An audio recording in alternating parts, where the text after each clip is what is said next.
몇 년 전에 아주 대히트를 쳤던 영화가 있습니다. 라이언 일병 구하기라는 영화가 있었습니다. 여러 그 내용들이 기억이 나지만 그 중에 큰 이슈가 됐던 것 하나는 그 영상이었습니다.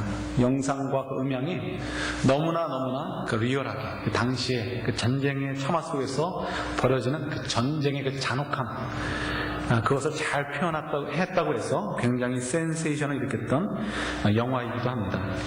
그야말로 영화를 보면서 겁이 날 정도로, 야, 정말 전쟁이 이렇게 무시무시하구나. 막 살점이 떨어져 나가고 뼈가 꺾어지고 팔이 뚝 떨어져 나가고 다리가 뚝 떨어져 나가고 옆구리가 터져 나가고 하는 것들을 보면서 참 이렇게 무섭구나 하는 생각을 가져보았습니다. 오늘 저희들이 사사기서 1장 1절부터 10절까지의 말씀을 읽었는데, 이 말씀은 여러분 읽으시면서 느끼셨는지 모르겠습니다. 제가 워낙 빨리 읽어가지고 제대로 느끼셨는지 모르겠는데, 조그만 단어들로 연결된 짧은 이야기지만 사실은 라이언 일병 구하기처럼 전쟁의 참혹함을 아주 생생하게 그려주고 있는 부분이기도 합니다. 예컨대 6절, 7절에 보면 이 사람들, 전쟁에서 그 패배한 사람들을 포로로 끌고 오면서 그냥 끌고 온 것이 아니고 엄지손가락과 엄지발가락을 끊는 것을 보게 됩니다. 잔인하죠? 어떻게 될지 모르겠어요. 쫙 세워놓고 쫙 이렇게 죽였는지. 또 성경을 보면 다윗 시대에 이런 얘기도 있었습니다. 전쟁을 해가지고 어느 마을이 지잖아요? 그러면 다 일렬로 누입니다. 누워놓고는, 여러분 놀이동산 갈 때 그 줄 이렇게 그저 있는 거 보셨습니까? 키가 이만큼 되지 않는 아이들은 타지 못한다, 이런 것이 있는데, 그것처럼 일종의 금을 그어놓고 그 금을 넘는 사람들은 전부 다 죽였습니다. 옛날에 전쟁이 참 잔인했던 것 같아요. 저희들 요즘 베트남 전쟁 잔인스러웠다, 이라크 전쟁 잔인하다 그러지만 옛날 전쟁은 또 못지않은 것 같아요. 얼마나 많은 사람들이 그렇게 처참하게 죽어가는지 모릅니다. 오늘 본문에도 보면 엄지손가락과 발가락을 다 끊었대요. 도끼를 들고 끊었는지 칼로 끊었는지 모르겠지만 어쩌면 처자식이 보는 앞에서 다 끊었는지도 모르겠습니다. 굉장히 잔인하죠? 그런 잔인한 이야기가 여기 기록되어 있습니다. 당시의 전쟁의 모습입니다. 다시는 칼을 못 들고, 다시는 힘을 내서 서서 뛰고 덤비지 못하도록 하기 위해서 엄지, 발가락과 손가락을 끊는 것이죠. 이런 얘기들이 기록되어 있으면서 계속해서 8절, 9절, 10절 계속해서 싸워서 누굴 죽였다라고 기록하고 있는 것을 봅니다. 또한 그러면서도 2절이나 4절이나 그 밖에 몇 구절을 보면 여호와 하나님께서 그들과 함께하고 여호와 하나님께서 저 적들을 그들의 손에, 이스라엘 사람들의 손에 붙이셨다 하는 내용들이 또한 기록되어 있는 것을 봅니다. 자, 저희들이 이 두 가지 내용들을, 이 잔인한 전쟁의 이야기와 또 여호와 하나님께서 그들과 함께 했다는 이야기에 저희들은 주목할 필요가 있습니다. 왜냐고요? 그 이유는 뭐냐면, 사실 이 사사기서의 서론과 같은 이 위치에 있는 이 1장 1절부터 10절까지의 말씀은 사사기서의 전체가 어떠한 구조로 사실은 기록되어져 있고 또 어떠한 내용들로 가득 차야 된다는 것을 가르쳐주고 있는 것이기 때문에 그렇습니다. 다른 말로 표현한다면요, 이 사사시대에 살던 이스라엘 백성들을 향한 하나님의 기대, 사사시대에 살았던 이스라엘 사람들이 가지고 있었던 어떤 책임과 책무와 어떤 인생의 궁극적인 그 목적들이 뭐였는가를 암시해주고 있는 것이 1절부터 10절까지의 내용이라는 사실입니다. 조금 어려운 이야기 같기도 해요. 그러나 저희들이 분명히 알 수 있는 것은 이거구나 하는 것을 알게 됩니다. 그래서 뭐냐면요, 사사시대 전체를 통해서 끊임없이 전쟁이 있어졌어야 했고, 사사시대 전체를 통해서 하나님께서 이스라엘 백성들을 통해서 반드시 이루려고 했던 일들이 바로 이 전쟁과 관련이 있구나. 그리고 그 길에는 하나님께서 그들과 함께 해주시겠다는 그 약속이 따랐구나. 그것은 바로 하나님이 원하시는 일이었구나 하는 것을 저희들이 알 수 있는 내용이라는 사실입니다. 조금 더 쉽게 얘기하면, 사사시대 이스라엘 백성들에게 주어졌던 임무, 그때 당시 사람들에게 하나님께서 기대하셨던 내용은 끊임없이 전쟁을 하는 것이었습니다. 전쟁을 하되 어떤 전쟁이었냐면, 하나님께서 그들에게 축복으로 주시기로 약속한 그 가나안 땅을 다 차지할 때까지 그들이 뿌리를 내리고 자자손손이 계속해서 그곳에 집을 짓고 살게 될 그 땅을 하나님의 나라로 만들어가는 것, 그것이 사사시대 이스라엘 백성들에게 맡겨주신 하나님의 기대고 하나님의 어떤 그 비전이고 하나님께서 맡겨주신 책무였구나 하는 것을 저희들이 알아야 됩니다. 저희들이 흔히 오해하시는 것은요, 사사시대의 이 사사기가 마치 이 다윗 시대 때 다윗 임금이 모든 땅을 다 정벌한 다음에 벌어진 일들로 생각을 할 수 있습니다. 그러나 그렇지 않다는 것을 잘 이해하셔야 돼요. 무슨 말이냐면 여호수아가 모세 이후에 이스라엘의 지도자가 되어서 요단강을 건넙니다. 그리고 요단강 땅을 건너서 이 가나안 땅을 정벌하기 시작을 합니다. 여호수아 평생을 투자해서 이스라엘 백성들과 함께 끊임없는 전쟁을 했고 그 전쟁 속에서 늘 하나님의 도우심을 따라 승리를 해왔습니다. 그리고 여호수아 생전에 12지파의 땅을 제비 뽑아서 다 나눠 가졌습니다. 그럼 저희들이 생각할 때 이미 12지파가 나눠 가진 땅들에는 다 전부 다 전쟁이 완료되어 있고 전투가 끝났고 모두가 이스라엘 땅으로 다 돌아온 것으로 생각할 수 있을지 모릅니다. 마치 다윗이 왕국을 세웠을 때 그때의 땅처럼요. 그러나 그렇지 않다는 사실을 잘 알으셔야 됩니다.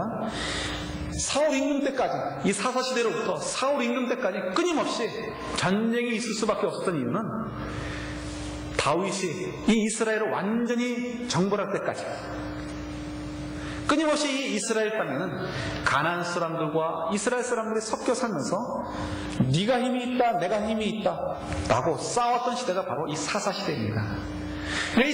이 시대에는 왕만 없었던 것이 아니고 왕국만 없었던 것이 아니라 사실은 이스라엘보다 이 가나안 토비기들이 여전히 힘이 더 많았던 시대이고 영향력이 있던 시대이고 끊임없이 이 가나안 사람들과 함께 섞여서 살 수밖에 없었던 시대가 바로 사사시대입니다. 그렇기 때문에 오늘 다시 이 본문에 우리 오늘 함께 이 읽은 본문의 말씀이 암시하고 의미하고 있는 것이 무엇인가를 저희들이 가슴속에 탁 오게 됩니다.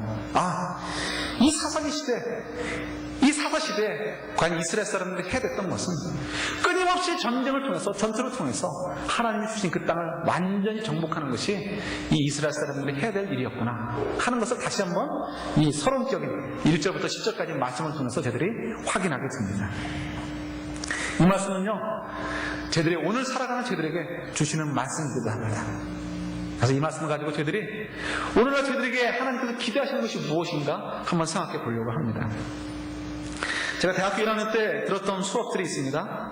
그 중에 잊지 못할 수업이 있습니다. 그 수업은 교실이 강의실에 이만했는데 학생들로 가득 찼습니다. 다른 학교에서 오신 이제 당시 뜨던 젊은 역사학자가 오셔가지고 저희들에게 강의를 한 학기 동안 해주셨습니다. 특강 형식으로 강의가 되었는데 정확히 이제 그 강의 제목은 기억이 안 납니다. 그러나 이제 강의 내용은 뭐냐면 해방 전후사, 그러니까 조선 말과 또 그다음에 그 일제시대 얘기죠. 해방 전후사 시대의 그 한국 사회와 그다음에 한국 기독교를 공부하는 내용이었습니다. 이게 당시 한국 사회에 한국 기독교가 어떤 영향력을 끼치고 있었는가, 당시 한국 사회 속에서 한국의 교회는 어떤 위치에 있었는가를 공부하는 내용이었습니다.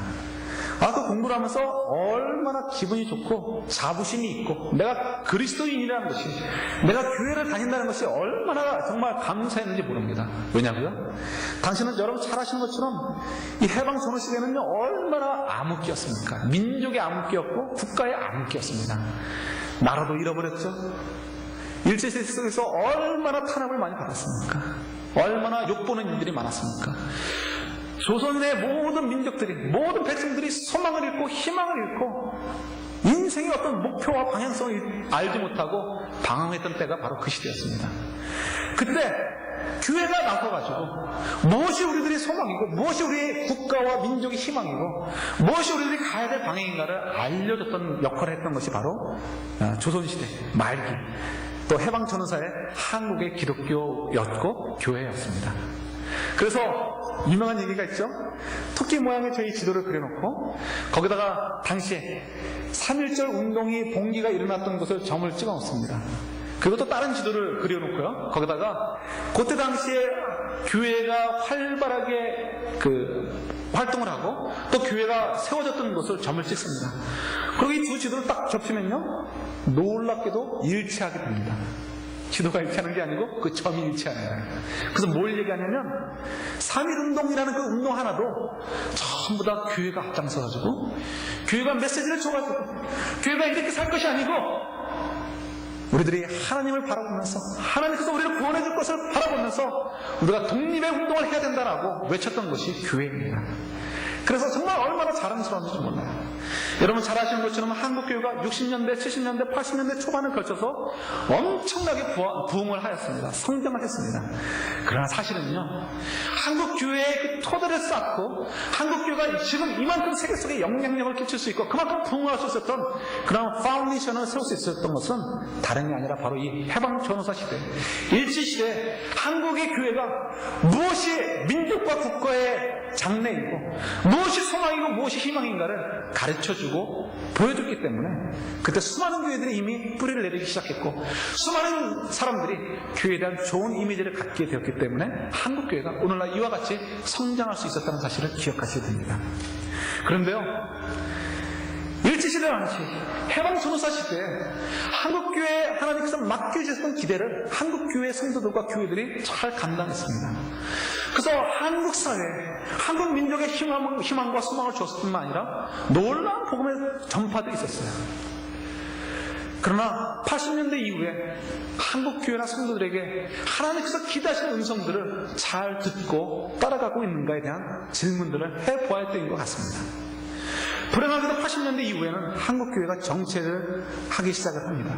그리고 지금은요, 반대로 꺾어져 내려가기 시작을 합니다. 지금도 얼마 전에 말씀드렸지만 쓰나미 때문에 얼마나 많은 사람들이 죽어져 갔습니까? 그때 한국교회의 대표적인 분이 하는 얘기가 하나님의 저주를 받아서 그렇게 됐다. 이게 누가 알까봐 솔직한 얘기는 창피한 얘기예요. 얼마나 부끄러운 일입니까? 겨우 저희들의 입에서 나오는 수준이 겨우 그 정도의 수준밖에는 되지가 않습니다. 그들을 불쌍히 여기고 그들을 향해서 어떻게 하든지 그리스도의 구원을 증거하고 어떻게 하든지 구원의 사랑을 증거해야 되겠다는 어떤 뜨거운 용수순 치는 그런 감격과 기쁨과 은혜의 사랑이 있는 것이 아니라 그들을 평가하고 나는 그렇지 않다, 이런 정도의 수준밖에는 생각할 수 없는 정도로 저희들이 그렇게 가난해져 버린 것 같습니다. 어느 한 분만의 이야기가 아니고 오늘날 한국교회가 그렇게 되어버렸고 또 한인 교회들도 그렇게 되어버린 것 같습니다. 한국교회가 강론에서 쏟아져 나오는 얘기가 무엇입니까? 여러분 구원받으십시오. 여러분 개인 구원받으십시오. 그리고 나오는 얘기가 무엇입니까? 여러분 복받으십시오. 복받으십시오. 교회에서 나오는 이야기들은 하나님께서 우리에게 주시는 인생의 무게와 인생의 가치와 저희들 그 인생을 통해서 어떠한 열매들을 맺게 될 것인가에 대한 이야기를 나누지 않습니다. 그죠? 여러분 복받으시고 구원 얻으시고 기케야 우리 교회 성장하기 위해서 전도하십시오. 얼마나 가난해졌는지 모릅니다. 저들의 차는 커지고 집은 커지고 주머니에 지갑은 숨어 있었는지 모르지만 실제로는 저들이 얼마나 가난해진 사람들인지 모릅니다. 그러다 보니까 교회가 어떻게 됩니까? 점점 폐쇄적이 되어버리고 맙니다.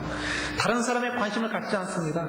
그저 다른 사람들을 볼 때는 비판하고 비난할 때만 보지 오로지 나한테만 관심이 있고 내 개인이 구원받고 내 개인이 잘 먹고 잘 사는 일에만 관심을 가지게 되고 교회도 우리끼리만 모여서 히히덕거리고 좋다 하고 우리끼리만 잠시 버리는 것에 만족하는 시대가 되어버리고 말았습니다.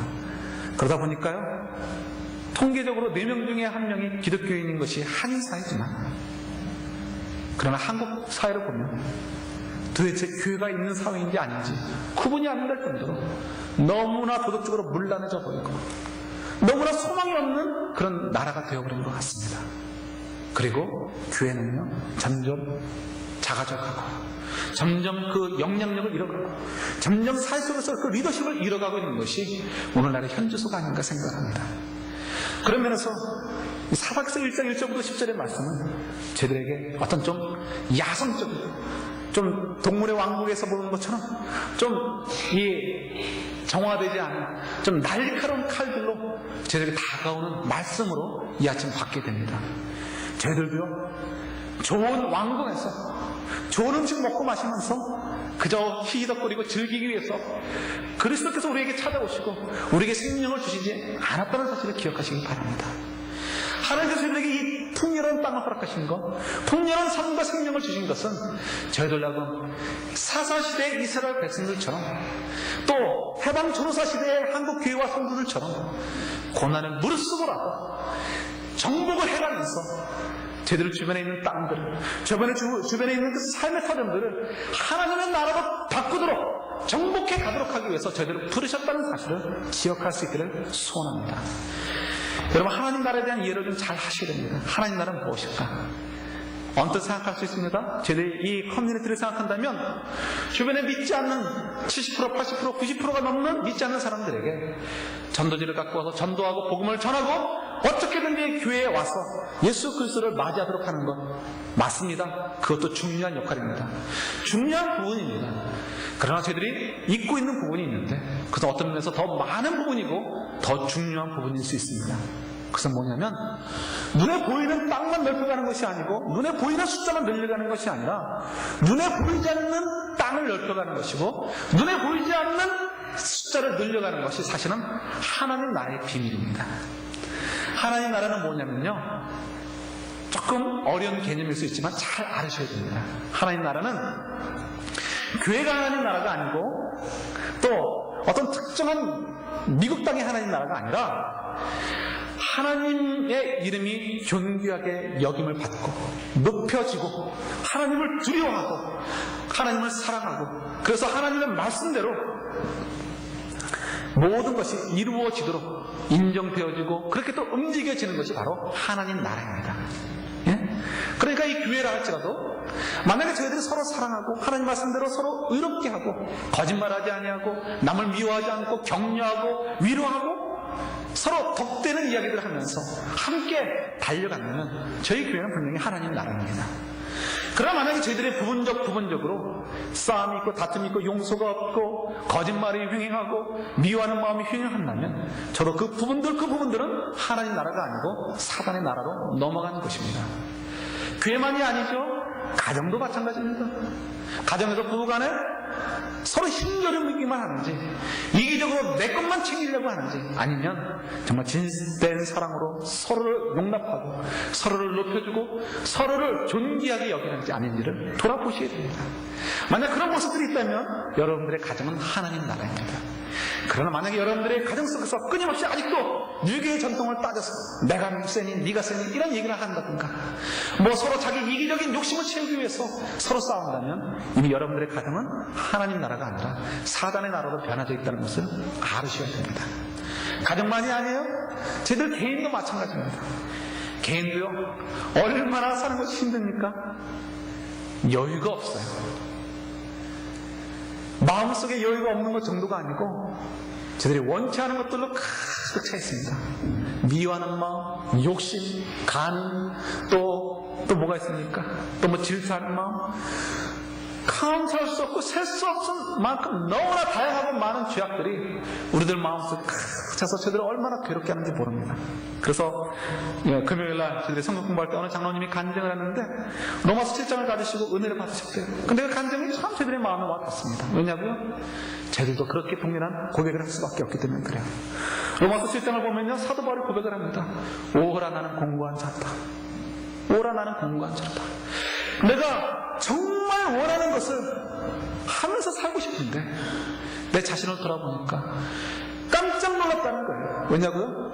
내가 원하는 것을 행치 아니하고 오히려 내가 원치 않은 것을 행하고 있기 때문에 그렇다는 거예요. 나는 원하는 것은 하나님을 존귀히 여기드리고 하나님 말씀대로 살고 미워하지도 않고 가늠하지도 않고 누구를 살인하지도 않고 누구의 것을 속이지도 않고 거짓말하지도 않고 살고 싶었는데 지금 나의 삶을 보니까 놀랍게도 내가 미워하고 싫어하는 그 모습들이 그대로 나의 삶 속에서 있다는 거예요. 내가 그렇게 살고 있다는 거예요. 그래서 나는 왜 이렇게 안 될까?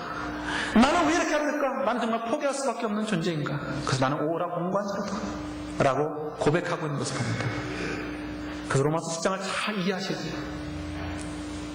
로마서 7장을 보면요, 의학적으로 얘기한다면 이 엑스레이를 찍어가지고 딱 보여주고 있는 사진이 바로 로마서 7장에 있는 내용입니다. 엑스레이를 딱 찍었는데 엑스레이를 찍으니까 저들의 뼈가 나오는 거예요. 아, 우리 속에 이런 뼈가 있고 이런 뼈가 있구나. 저희들이 영혼의 엑스레이를 찍은 것이 로마서 7장입니다. 영혼의 엑스레이를 찍어보니까 큰 뼈가 두 개가 되어 있는 거예요. 그 뼈에는 심장에 달린 뼈예요. 살아있는 두 뼈가 있는데 그 뼈대가 뭐냐면 하나는 겉사람이라는 이름인 뼈대고 또 하나의 뼈대는 속사람이라는 뼈대예요. 다른 말로 표현한다면 이 뼈대는 육이라고 표현되는 뼈대고 이 뼈대는 영이라고 표현되는 뼈대입니다. 근데 이 육이라는 뼈대는 영어로 얘기하는 body, 우리의 몸을 얘기하는 게 아니에요. 하나님과 단절된, 하나님을 모르고 죽어가는 영혼을 얘기할 때 육이라고 얘기합니다. 그러니까 믿지 않는 그 부분을 얘기하는 거예요. 이 두 가지가 속에 있다는 거예요. 이 두 자아가, 두 나가 존재하고 있어요. 그래서 이 속에서 끊임없이 이 두 자아가 싸웁니다. 그래서 영적인 전쟁이라고 하는 거예요. 그런데요, 사도 바울이 오라 나는 공관자로다 얘기할 때는 이 겉사람, 하나님을 무시하고 하나님을 따르려고 하지 않는 이 겉사람이 사단의 조종을 받아서 강성해져가지고 나를 다스리게 될 때, 그래서 이 하나님과 교통하며 하나님을 사랑하고 하나님을 따르려고 하는 이 새 자아가, 새 사람이 작아지고 이것이 압도하게 될 때, 그때는 우리는 오라 공관자로다 이렇게 얘기하는 것입니다. 그때는 우리 속에 하나님 나라도 존재하지만 그러나 사단의 나라가 더 강성해지는 거예요. 그러나 반대로 저희들이 성령에 충만한 삶을 살게 될 때는 이 속사람이 강건해집니다. 그래서 이 속사람이 강건해짐으로 말미암아 이 겉사람을 다스리게 되고 우리 속에는 훨씬 변화된 모습으로 살 수가 있게 되는 거죠. 그래서 얼마든지 미워할 수밖에 없고 욕이 나올 수밖에 없는 상황 속에서도 그 사람을 사랑하게 되고 그 사람을 욕하지 않고 그 사람을 위로할 수 있는 그런 넉넉함이 있게 되는 것이 바로 그 이유가 거기에 있는 것입니다. 그러니까 우리 속에는 지금 하나님 나라와 사단의 나라가 지금 싸우고 있다는 거예요. 우리 속에서. 대표 선수인 우리 두 자아가 지금 우리 속에서 싸우고 있다는 것입니다. 그러니까 저희들이 야 나는 왜 자꾸 예수님 믿었는데도 이렇게 누굴 미워할까? 내가 이렇게 예수님 믿었는데도 이렇게 끊임없이 거짓말하고 싶은 생각들이 들까? 이것은 고민하실 이유가 하나도 없습니다. 당연한 거예요. 당연한 거. 다만 그때 여러분들이 그렇구나. 내 엑스레이가 그렇게 나왔으니까 내가 지금 열심히 싸워서 이기지. 내가 열심히 운동해서 몸을 튼튼하게 하는 것처럼 내가 열심히 말씀 묵상하고 기도하고 성령의 인도하심을 받아 삶을 통해서 내가 이 속사람을 강건해져서 이 겉사람을 이기고 옛 자아를 이기고 내가 하나님의 나라를 내 속에 강성하게 해야지 하는 그 다짐과 그런 고백이 저들 가운데 있어져야 되는 것이죠. 그래서 이것이 바로 하나님 나라의 비밀입니다. 우리조차도 이 두 사이 속에서 싸우고 있다는 것입니다. 그런데요, 하나님께서 저희 인생에게 요구하시는 것이 있습니다. 그것이 뭐냐면 사사시대 이스라엘 백성들처럼 저희들도 이 하나님 나라를 넓혀가라는 거예요. 사사시대 이스라엘 백성들이 하나님 주신 그 땅을 차지하고 정복하고 그리고 자기 삶에 터진 그곳에 하나님의 나라를 완성하는 것처럼 저희들도 저희들의 삶의 터전 속에서 하나님의 나라가 왕성해지고 사단의 나라가 쫓겨가도록 그렇게 하기를 하나님 우리에게 요구하고 있다는 사실을 기억하십시오. 그것이 바로 하나님이 저희들에게 주시는 인생의 목적이기도 합니다. 그런데 다른 것이 있어요. 사사시대 이스라엘 백성들과 저들과 다른 점이 한 가지 있는데 그것은 뭐냐면 방법이 다르다는 것입니다. 무기가 달라요. 사사시대 이스라엘 백성들은 창과 칼이었습니다. 그것을 가지고 가서 죽이는 것이었어요. 인정사정 보지 않고 그들의 포로들의 엄지발가락과 엄지손가락을 잘라서 다시는 자기들에게 대항하지 못하도록 하는 것이 이스라엘 백성들의 전투 방법이었습니다. 그러나 저희들의 무기는 다릅니다. 저희들의 방법은 달라요. 저희들의 무기는 더 이상 힘이 아닙니다. 더 이상 저희들의 능력이 아닙니다. 저희들이 가지고 나서 싸워야 될 무기는 예수 그리스도의 은혜입니다. 은혜를 가지고 세상을 정복해 가는 것입니다. 은혜를 가지고 변화시키는 것입니다.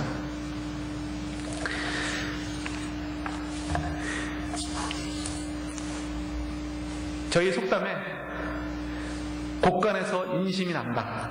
맞나요? 곳간에서 인심이 난다는 말이 있습니다. 그게 뭐냐면 인심을 베풀려도 뭐가 있어야 인심을 베풀 거 아니에요. 그러니까 넉넉한 사람이 결국 인심을 베푼다 하는 내용이죠. 저희들의 삶도 마찬가지입니다. 저희들의 하나님 나라의 영역을 넓혀가고 싶으시다고요? 그러려면 저희들의 다른 방법이 없습니다. 저희들의 곳간, 저희들의 삶 속에, 저희들의 영혼 속에 그리스도의 은혜로 가득 차도록, 그리스도의 은혜와 사랑으로 넘쳐나도록 하는 것 외에는 저희들이 하나님 나라를 넓혀갈 수 있는 방법이 없습니다. 예전에는요, 믿지 않는 사람들도 어수룩했어요. 그래서 저희들이 어떻게 살던 간에 전도지 전하고 교회 와라 그러면 왔습니다. 그러나 이제 안 믿는 사람들도 너무나 명확해지셔가지고 이제 봅니다. 듣는 것으로 믿는 것이 아니고 보는 것으로 믿습니다. 뭘 본다고요? 저희들을 봅니다. 정말 저희들이 믿지 않는 사람들과 구별되어 있는 그런 은혜가 있는가? 남다른 것이 있는가 아닌가를 저희들의 삶의 모습에서 찾아보려고 합니다. 그러나 저희들이 보여줄 게 없잖아요. 그러니까 믿는 사람들이 안 오는 거예요. 교회 가봐야 별거 있느냐? 너희들도 별거 있느냐? 교회 가봐야 들리는 얘기들은 뭐 싸움박질이나 하고 뭐 돈의 문제만 생기고 도대체 뭐 나은 게 뭐가 있느냐? 너희들 개인들의 삶을 봐도 뭐 똑같은데 뭐 오히려 내가 너희들보다 더 잘 사는 것 같은데 이런 얘기들이 나오잖아요. 그들에게 정말 인생의 참된 소망이 무엇인지, 인생의 참된 희망이 무엇인지를 보여주는데 저희들이 실패한 것 같아요. 그러면서 저희들의 곳간이 너무 비어있다는 사실을 저희들이 주지하셔야 됩니다. 그러면서 저희들이요, 이 곳간을 채우는 일에 저희들이 최선을 다해야 됩니다. 그 곳간은요, 하나님의 은혜로 채울 수밖에 없습니다. 하나님의 은혜를 사모하는 마음을 가지시기를 소원합니다. 하나님의 사랑을 깨닫게 되기를 여러분 사모하시기를 바랍니다. 그래야 저희들이 정말 이 하나님 나라, 하나님이 기도하시는 대로 하나님의 나라를 넓혀갈 수 있는 것입니다. 은혜가 무엇입니까? 은혜는 저희들이 뭐 부흥회를 하거나 더욱은 기도원에 가서 뭐 금식기도 한다든가 하는 걸 통해서 채워집니까? 아니요. 예, 그런 것들을 통해서도 채워집니다. 그러나 은혜를 그렇게 먼 나라, 이웃 나라의 이야기로만 생각하지 마십시오. 은혜라는 것은 저희들의 삶 속에 나타나는 것입니다. 은혜라는 것은요, 결국 저희들의 삶 속에서 표현되어지는 것임을 알으셔야 됩니다. 예컨대 은혜는 무엇보다도 용서와 관련이 있습니다. 거저받은 은혜, 우리들 죄 가운데 죽을 수밖에 없는 저희들을 하나님이 살려주셨어, 용서해 주셨어. 바로 은혜는 바로 거기에 키가 있습니다. 용서와 사랑입니다. 저희들은 보십시오. 내가 용서할 마음이 있는가 없는가, 용서하는 자세가 있는가 없는가, 그걸 통해서 여러분들 은혜를 확인해 보십시오. 여러분, 제가 좋아하는 그 저자 가운데 필립 얀체라는 분이 계십니다. 그분의 책이 있으면 여러분 보이는 대로 사서 좀 읽어보시는 것도 좋을 것 같아요. 필립 얀시의 책 가운데 놀라운 하나님의 은혜라는 책이 있습니다. 그 책을 보면 은혜에 대한 얘기로 가득 차 있는데 역시 또 주된 포인트는 용서였습니다. 그분이 쓴 책 가운데 톨스토이의 이야기가 기록되어 있었습니다. 톨스토이가 이제 결혼을 하게 되었습니다. 몇 살에 결혼을 했는지 제가 찾아본다고 하고는 깜빡 잊고 찾지를 못했어요. 그래서 몇 살에 결혼을 했는지 모르겠지만 그의 아내는 10대였다고 합니다. 약혼녀에게 내가 결혼을 얼마나 소중하게 여기고 그 결혼을 위해서 내가 얼마나 정말 순결함과 성결한 마음을 가지고 다가가려고 하는지 좀 알려주고 싶었다고 합니다. 그래서 자기가 평생 써온 일기장을 이제 약혼녀, 10대인 약혼녀에게 전달해서 읽도록 했다고 합니다. 근데 놀랍게도 이 일기장에는 정말 별 내용이 다 기록되어 있는 거예요. 그 중에는 자기가 바람을 피우고 다녔던 여성 편력에 대한 것도 기록되어 있었다고 합니다. 그런 10대 소녀에게 주었으니 10대 소녀가 그것을 읽고서 소화가 됐겠습니까? 소화가 안 되죠. 심하게 체했죠. 평생을 가지고 그것을 이기지 못해서 평생 남편을 미워하고 남편이 자기를 향한 그 사랑, 결혼에 대한 것에 대한 의문을 해결하지 못했던 것을 이렇게 기록을 통해서 보게 됩니다. 1909년 1월 14일 날의 일기를 보면요, 이런 내용이 기록되어 있다고 합니다. 아내의 이야기가, 이름이 소냐인데 뭐라고 기록되어 있냐면 이제 표현을 그대로 빌린다면 이런 것입니다. 내가 지금 남편과 바람을 핀 여인 가운데 한 사람인 이제 소장농이 있었는데 그 여인을 쳐다보고 있는데 그 여인의 탄탄한 몸매와 쭉 뻗은 다리가 아직도 남편이 유혹에 빠지는 그런 유혹거리가 되고 있고, 또 이 여인도 여전히 자기 몸매를 과시하면서 남편을 유혹하고 있는 음탕한 여인이다. 내가 지금 그 여인을 보고 있다 하고 이제 지금 일기에 쓰고 있는 것을 봅니다. 근데 그때 그 일기를 쓸 때 그 여인의 나이가 몇 살인지 아십니까? 그 여인의 나이가 40대도 아니고 50대도 아니고 60대도 아니고 80이 넘은 할머니였습니다. 80도 요즘이나 80대 돼야 이렇게 그래도 예쁘장하시다 그러지, 옛날 80대라는 건 어떻겠습니까? 특히 소장농 했던 사람들 얼굴이 까맣게 타고 쪼글쪼글한 할머니였을 거예요. 그럼에도 불구하고 그 일기를 보고서 용서를 하지 못한 그 여인은 50년이 넘은 그 시대, 그 시간에도 계속해서 그 남편과 바람 피웠던 그 소장농 여인은 질투하는 눈으로 바라보고 있고, 또 마찬가지로 자기와 남편이 가지고 유지해야 그 아름다운 결혼의 사랑의 관계를 깬 채로, 상처받은 채로 그대로 갖고 50년을 살았다는 것을 저들이 알게 됩니다. 여러분, 어떻게 보면요, 이 여인이 톨스토이 아내가 화를 내고 질투하고 미워하는 것은 당연한 것 같아요. 그죠? 당연하지 않습니까? 남편이 그 여인과 뒹굴었다는데 뭐가 좋겠습니까? 더덕이 그 여인에게는요, 둘째 아들이 남편하고 똑같이 생겼대요. 그러니 얼마나 미웠겠습니까? 그러니 50년이 지난 다음에도 할머니로 보이지 않고 여전히 남편을 꼬시는 여인으로 보이고 미워하게 되는 거예요. 당연합니다. 그러나 여러분, 잘 생각하셔야 됩니다. 저희들도 그런 동일한 입장에 놓이게 될 때 우리들도 마땅히 분노하고 미워할 수밖에 없지 않느냐, 내가 그만한 자격이 있지 않느냐라고 얘기할 수 있을 수 있습니다. 그러나 여러분, 결과를 보셔야 됩니다. 그 여인이 미워할 수 있고 당당하게 그 사람들을 저주할 수 있었을지 모르지만, 그러나 그 결과가 무엇입니까? 50년 동안이나 여전히 다른 사람을 미워했고, 50년 동안이나 자기 남편과 한 번도 제대로 된 사랑을 할 수가 없었습니다. 결국 손해를 누가 본 것입니까? 자기 자신이 본 것입니다.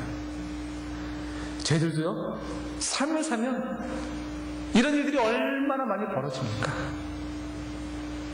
저 사람 때문에, 저것 때문에, 이것 때문에, 이것만 어떻게 됐다면, 이런 식으로 저희들이 핑계댈 것이 얼마나 많이 있습니까? 네, 맞습니다.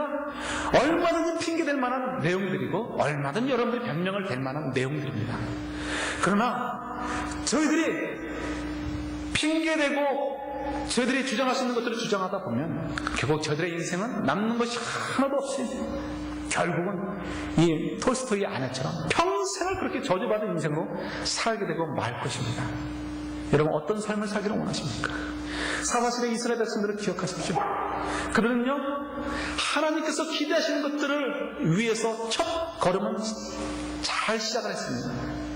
그러나 그들이 하나님께서 기대하시는 것에 대한 근거를 잊게 되니까 평생을 통해서 그들이 200-300년 동안 계속해서 하나님을 떠났다, 하나님 다시 기회를 주셨다가 하나님을 또 떠났다가 또 하나님이 기회를 주셨다가 하는 것으로 반복하다가 결국 남은 것이 하나도 없이 그저 죄악 가운데 죽어져 갈 수밖에 없었던 것이 사사시대 이스라엘 백성들입니다. 오늘날 저희들도 냉정한 마음으로 이 말씀을 받아보셔야 됩니다. 저희들도 하나님이 기대하시는 것이 있습니다. 그리고 기회를 주셨습니다. 그것은요, 하나님 나라의 영토를 넓혀가는 것입니다. 그런데요, 저들이 만약 계속해서 이 톨스토이 아내처럼 하나님의 은혜를 알지 못하고 깨닫지 못하고 그 은혜 속에 우리의 인생을 던지려고 하는 마음이 없다면 끊임없이 저희들은 평생을 핑계대고 남의 탓으로 돌리면서 저희들의 인생을 실패의 인생으로 만들어가게 될 것입니다.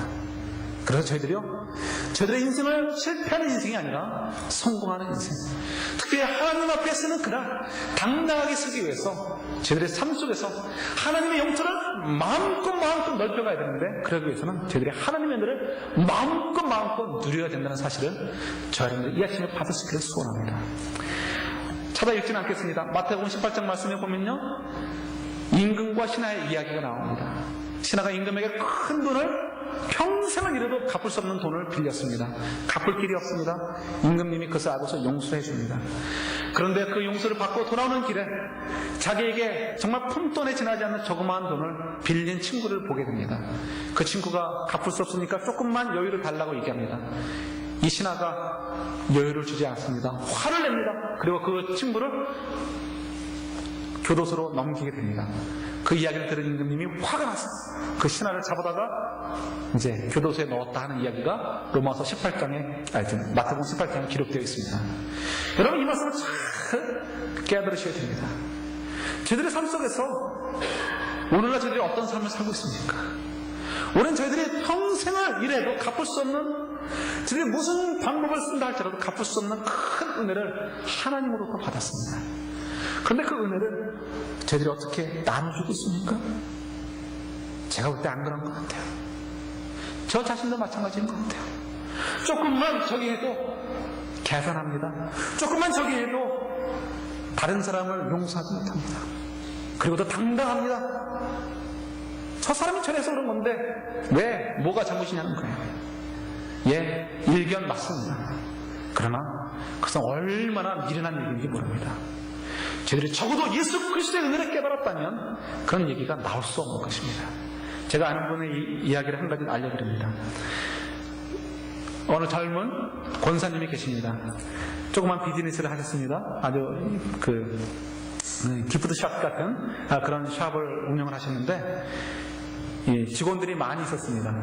직원들이 잘 일을 못하잖아요. 특별히 한국 사람들처럼 이 히스패닉 계통의 분들이 일을 못하니까 화를 자꾸 내고 또 종종 이렇게 싫은 소리도 하게 된다고 합니다. 그래서 생각해를 내가 이 사람들을 구원을 해야 되는데 내가 이래 가지면 안 되겠다 싶어서 하루에 내가 3번씩 기도해야 되겠다. 아침에 직장에 출근하면서 차 안에서 기도하고 식사 시간에 한번 기도하고 또 저녁에 퇴근하기 전에 또 한번 기도하고 이러면서 내가 정말 이들에게 어떻게든지 복음을 전해야 되겠다. 이렇게 마음을 먹고서 그렇게 실행을 했다고 합니다.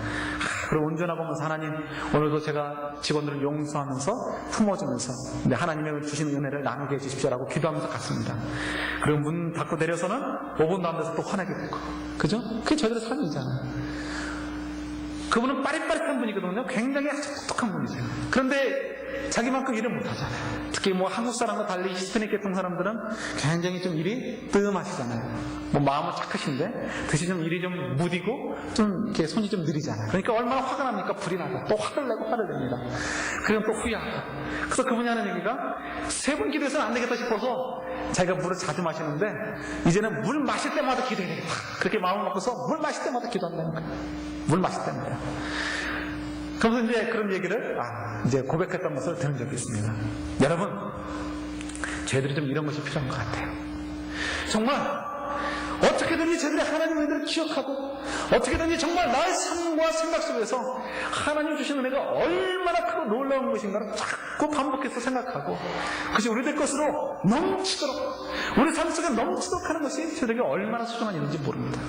필요하다면요 매일 물 마실 때마다 기도할 수 있기를 바랍니다. 아니요 필요하다면요 눈을 꺽꺽거릴 때만이라도 기억하셔서 더 기도할 수 있는 저 아름이 되기를 소원합니다. 그래서 저희들이 정말 저희들의 삶의 주변 속에서 용서가 넘쳐나고 사랑이 넘쳐나고 나누어짐이 넘쳐나고 그래서 결국은 하나님의 땅이 점점 넓혀져가는 그런 귀한 인생들이 될 수 있기를 소원합니다. 하나님 것을 위해서 저희들에게 은혜를 주시고 그 일을 위해서 저희들에게 맡기셨습니다. 저희들로 하여금 사단의 땅들을 정복해 가서 하나님의 땅들로 변화시키라는 그런 놀라운 직분을 저희들에게 맡기셨다는 것을 기억하시죠. 저희들이 함께 기도하고 함께 하나님의 은혜를 사모하는 가운데 그 놀라운 일들, 그 아름다운 정복의 사역들을 저희들의 개인의 삶에서부터 가정과 교회와 이 지역과 그 온 세계 속에 넓혀가는 일들을 저희들이 감당하게 될 것입니다. 같이 기도하시겠습니다. 주님, 저희들이 이 아침에 이스라엘 사람들을 돌아보면서 이 시대에 저희들에게 기대하시는 하나님의 음성을 깨닫게 하시니 감사합니다. 저희들에게 요구하시는 것은 하나님의 은혜로 이 세상을 하나님의 나라로 변화시켜가는 것, 정복시켜가는 것이 하나님께서 저희들에게 맡겨주신 것임을 알게 하시니 감사합니다.